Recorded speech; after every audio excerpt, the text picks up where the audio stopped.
खत्म हो गया। रात गए वो हुआ जिसकी कोई तवक्को नहीं कर रहा था। यानी ये किसी के दिमाग में नहीं था कि सीधी गोलियां निहत्ते शहरियों के ऊपर चलाई जा सकती हैं। इसके बारे में सबको यकीन था कि ऐसा नहीं होगा। यानी ये तो सबको पता था कि आंसू गैस की शेलिंग होगी, गिरफ्तारियां हो सकती हैं, टॉर्चर हो सकता है, लाठी चार्ज हो सकता है, वाटर कैनन का इस्तेमाल किया जा सकता है, मिर्चों वाला पानी फेंका जा सकता है। ये सारी चीज़ों का सबको आइडिया था, लेकिन ये किसी को नहीं पता था कि रियल बुलेट्स, जो हकीकी गोलियां हैं, असल गोलियां, वो चल जाएंगी और वो गोलियां चलाकर लोगों को मारा जाएगा। इसके बारे में किसी को आइडिया नहीं था। और देखें, एक चीज़ आप सबको जहन में रखनी है, बहुत सारे लोग जो है ना बड़ी अजीब अजीब बातें कर रहे हैं कि जनाब खड़े नहीं हुए, वहां रुके नहीं। तो मैं ये कहता हूं कि दुनिया की बेहतरीन जो ट्रेंड आर्मी है ना, मिलिट्री, उसको लेकर आए और ऐसे एक बीच में जगह है उसके ऊपर खड़ा करें और खड़ा करने के बाद ऊपर से उनके ऊपर यही सारा असला इस्तेमाल करें। रियल बुलेट्स भी चलाएं, असली गोलियां चलाएं, रबड़ की गोलियां चलाएं, इतनी बदतरीन आंसू गैस की शेलिंग करें, कोई दुनिया की फौज भी वहां पे नहीं रुक पाएगी। एसएसजी के कमांडोज भी वहां पे नहीं रुक पाएंगे।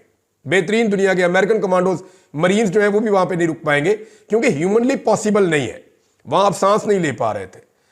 तो और जब रियल बुलेट्स चलती हैं, यानी इन लोगों ने आंसू गैस का मुकाबला किया, पाकिस्तान तहरीक इंसाफ के कारकुनों ने पाकिस्तान की तारीख की सबसे बदतरीन आंसू गैस का मुकाबला किया, इन्हें नहीं गए। डंडों का मुकाबला किया, नहीं गए। रबड़ की गोलियों का मुकाबला किया, नहीं गए। गोलियां भी मारी गई बार बार, फिर भी नहीं गए। लेकिन जब अंधाधुंध फायरिंग हुई और बहुत सारे लोगों को बुलेट्स लगी हैं, अभी जो मेरे पास इत्तला आई उसमें सिर्फ एक हॉस्पिटल का डाटा है, दूसरे किसी अस्पताल का डाटा अभी नहीं है, और ये पॉलीक्लिनिक हॉस्पिटल का डाटा है।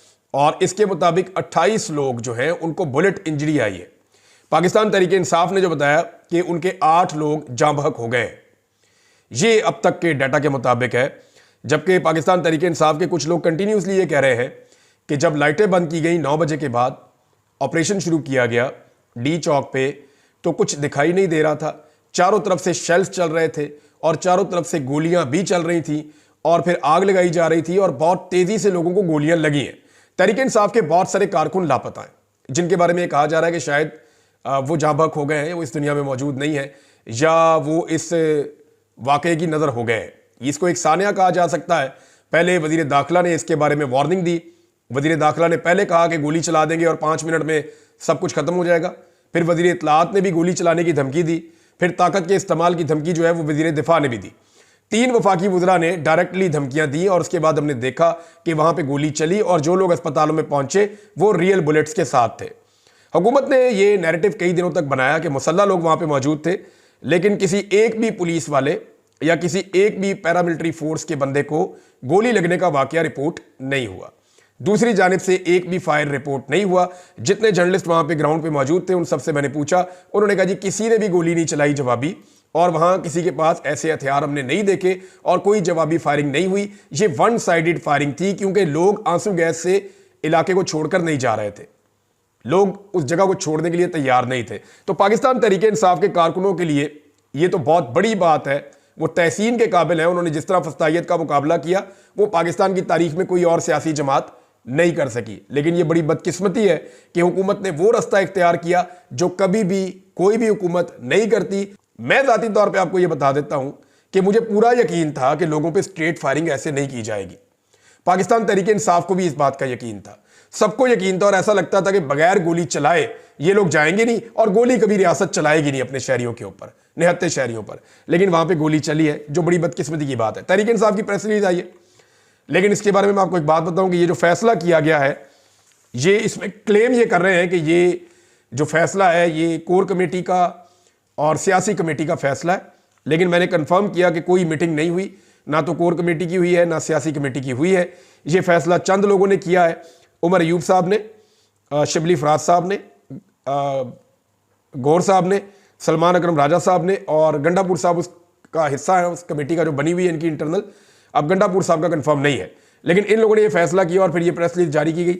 प्रेस रिलीज के मुताबिक पाकिस्तान तहरीक इंसाफ की निहत्ते पुरअमन और मुहिब वतन शहरियों के सफ़ाकाना कत्ल और ऑपरेशन के नाम पर इस्लामाबाद में पुरअमन एहतजाज के शुरका के खिलाफ वहशत और बर्बरियत के नंगे मुजाहरे की शदीद अल्फाज में मुजम्मत। चीफ जस्टिस ऑफ पाकिस्तान से कहा जनाब कि आप इसका नोटिस लें और वजीर आजम, वजीर दाखिला, इस्लामाबाद और पंजाब के जो आईजीज हैं उनके खिलाफ इक़दाम कत्ल की और कत्ल की FIRs दर्ज की जाए, उनके खिलाफ कार्रवाई की जाए। फिर उन्होंने बताया जी कि कैसे मैंडेट चोर फस्ताइयों की ईमा पर सरकारी मशीनरी ने गोलियों से दर्जनों निहत्ते बेगुनाह कारकुनों को सीधी गोलियां मारकर शहीद किया है, जिनमें 8 के क्वाइफ अब तक हमारे पास पहुंच चुके हैं। तरीके इंसाफ कह रही है दर्जनों लोगों को गोलियां लगी हैं और भी लोग शहीद हुए हैं, लेकिन 8 के क्वाइफ अब तक हमारे पास आए हैं। उनमें वो जो बता रहे हैं जी कि अनीस शहजाद दस्ती, मलक मुबीन, औरंगजेब, अब्दुल कादर, मलक सफदर अली, अहमद वली, मोहम्मद इलियास और अब्दुल रशीद शामिल हैं। और इसमें जो मनाजिर हमने देखे नाज़रीन वो इंतहाई अफसोसनाक हैं। जो अस्पताल से मनाजिर आ रहे हैं वो तो हम शेयर भी नहीं कर सकते, दिल दहला देने वाले मनाजिर हैं। ऐसा किसी ने नहीं सोचा था कि रियासत इस तरह गोली चलाएगी। बहरहाल तहरीक इंसाफ ने कहा जी कि हम कोई मुसल्ला जत्था नहीं है या कोई मुसल्ला तंजीम नहीं है कि हम इन चीज़ों का मुकाबला करें, गोलियों का मुकाबला करें। हम पुरअमन शहरी हैं और हम एहतजाज करने के लिए, अपना हक लेने के लिए आ रहे थे और जमहूरी तरीके से आ रहे थे। और हमने तमाम सऊबतें, तमाम रुकावटें, तमाम तशद्दुद और वहशियाना बर्बरियत बर्दाश्त की। हमारे कारकुन डी चौक पहुंचे, मगर अपने शहरियों के लाशों के अंबार लगाने की हम इजाज़त नहीं दे सकते। 24 करोड़ पाकिस्तानियों को भेड़ बकरियां समझने वाले दरिंदों के लिए शहरियों का कत्ल तफरी का वसीला हो सकता है, मगर तहरीक इंसाफ पाकिस्तान के अवाम, इसके वसाइल और इसके कौमी मफाद के निगहबान है। अब वज़ीर इत्तलात को मैं सुन रहा था, वो मजाक उड़ा रहे थे लोगों का। यानी वो वहाँ पर लाशें पड़ी हुई है, अस्पतालों में लाशें पड़ी हुई है, तहरीक इंसाफ के लोग कह रहे हैं हमारी लाशें गायब की जा रही हैं और बाद में ये कहा जाएगा जनाब हमें पता ही नहीं है वो बंदा कहाँ गया। तो हमारी लाशें इसलिए गायब की जा रही हैं ताकि जो जाँ बहक होने वाले लोग हैं उनकी तादाद को छुपाया जा सके, ये तहरीक इंसाफ के लोगों ने क्लेम किया। अब इस वक्त जो तहरीक इंसाफ का अनाउंस है वो ये कह रहे हैं कि हुकूमती मनसूबे के पेश नज़र पुरअमन एहतजाज की फिल वक्त मनसूखी का हम ऐलान करते हैं। ये जनाब तहरीक इंसाफ ने ऐलान किया है। तहरीक इंसाफ के बहुत सारे लोग इससे पशेमान हैं। बुशरा बीबी, मैं आपको ये बता देता हूँ, मीडिया ने गलत खबरें चलाई कि बुशरा बीबी वहां से चली गई हैं या अली अमीन गंडापुर वहां से चले गए हैं। इस वक्त जो इंफॉर्मेशन आ रही है वो ये है कि ये लोग खैबर पख्तूनख्वा में अब मौजूद हैं सुबह के वक्त। लेकिन रात को 12:30 बजे जो जर्नलिस्ट वहां पे मौजूद थे उनसे मैंने कंफर्म किया, उन्होंने कहा जी 12:30 बजे तक जब सारा मीडिया चला रहा था, कभी कहते थे ये गिरफ्तार हो गई है, कभी कहते थे ये लोग भाग गए, कभी कहते थे ये लोग दामनेको की तरफ चले गए, ऊपर मुनाल की तरफ चले गए, कभी कहते थे ये इस तरफ को निकल गए।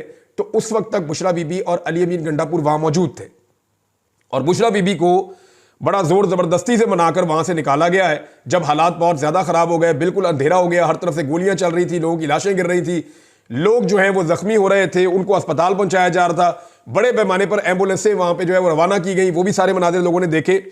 तो ये एक बड़ा ब्रूटल ऑपरेशन था। लेकिन उसके बाद जिस तरह का रवैया रियासत का था वो मजाक उड़ा रही थी। उसके बाद भी वो ठट्टे उड़ा रहे थे।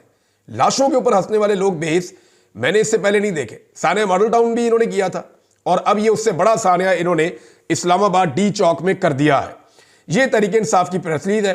तहरीक इंसाफ के अंदर इस पर इख्तलाफ पाया जाता है कि ये एहतजाज कॉल ऑफ करना चाहिए था या नहीं करना चाहिए था। हुकूमत ने इतने बंदे मार दिए तो एहतजाज कॉल ऑफ नहीं करना चाहिए था। दूसरी तरफ के लोगों का कहना है कि हुकूमत पागल हो चुकी है, लिहाजा हम दोबारा एहतजाज करेंगे, अभी हम इसको रोक रहे हैं। अब इससे होगा क्या, मैं आपको थोड़ा सा बैकग्राउंड में लेकर जाता हूं। मुझे कुछ लोगों ने इंफॉर्मेशन ये देना शुरू कर दी थी और अब मैं वो चीज़ें आपके सामने रख देता हूं और मैंने इन सारी चीज़ों को कंफर्म किया, मैं इनके ऊपर पहरा दूंगा। जब 24 तारीख को ये काफिला निकला खैबर पख्तूनख्वा से, तो ये सारा दिन ट्रेवल करता हुआ शाम को ये पहुंचा और उस वक्त इन्होंने क्लियर किया पहली सारी रात लगा के कटी पहाड़ी के इलाके को। और डीआई खान और बलूचिस्तान से आने वाले काफिले आगे पहुंच चुके थे।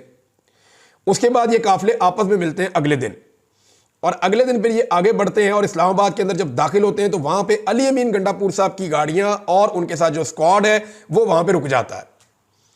और उनसे जब भी कोई जाके कारकुन पूछता है, कोई बात करता है, तो वो ये कहते हैं जी अभी कर रहे हैं, एक मीटिंग चल रही है, बात चल रही है सीएम साहब की, सीएम साहब कोशिश कर रहे हैं, तो एंगेजमेंट चल रही है, तो वहां मुज़ाकरात हो रहे हैं। तो इस किस्म की बातें वहां पे सबको बताई जाती हैं। वहां पे कारकुनों ने शोर मचाना शुरू किया कि हमें आगे जाना चाहिए, आगे बढ़ना चाहिए, रावलपिंडी और इस्लामाबाद हमारा इंतजार कर रहा है। तो बुशरा बीबी ने आगे जाने का फैसला किया। जो अहमद खान न्याजी हैं, जो इमरान खान साहब के रिश्तेदार भी हैं, आपने देखा उनकी सिक्योरिटी भी उनके साथ साथ होते थे, पोनी इन्होंने बांधी होती थी। अहमद खान न्याजी जो है वो अली अमीन गंडापुर साहब के पास जाते हैं और उन्हें कहते हैं कि हमें आगे बढ़ना चाहिए, फौरन आगे जाना चाहिए, बुशरा बीबी को लेकर हमें आगे जाना है। तो उस पर अली अमीन गंडापुर